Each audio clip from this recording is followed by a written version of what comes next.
Hi, in today's tutorial, I'm going to show you how to print your screen on the Windows 11.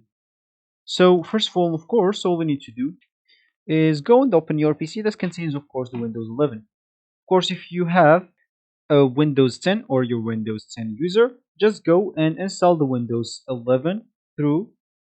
And of course, you can download this in the background, as we said, and you can use your PC. And meanwhile, of course, your PC might be a bit slower, but it's not going to be a big problem. Of course, once the download finish, you'll find yourself with a message that asks you to reboot or to restart your PC.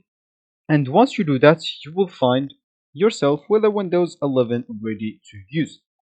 And of course, you will even have a recovery point if you want to go back into your Windows 10. If you didn't, you maybe like Windows 11 or something like that, but I bet you will keep it on or stay on it. I mean, the Windows 11.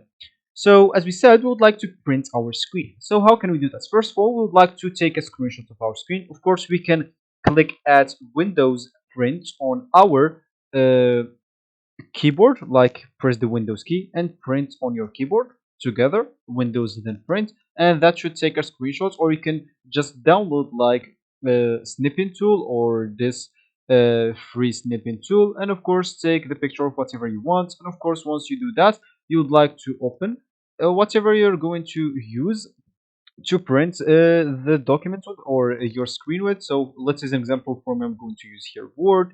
And of course, create a new blank document and just paste your screen here. Then go to File and of course go to Print, and you will see the picture of what that you want to print here. Choose your printer here and of course print it, and you'll be good to go. So that's actually for this tutorial. I hope you guys like it. Thank you guys for watching this tutorial, and goodbye.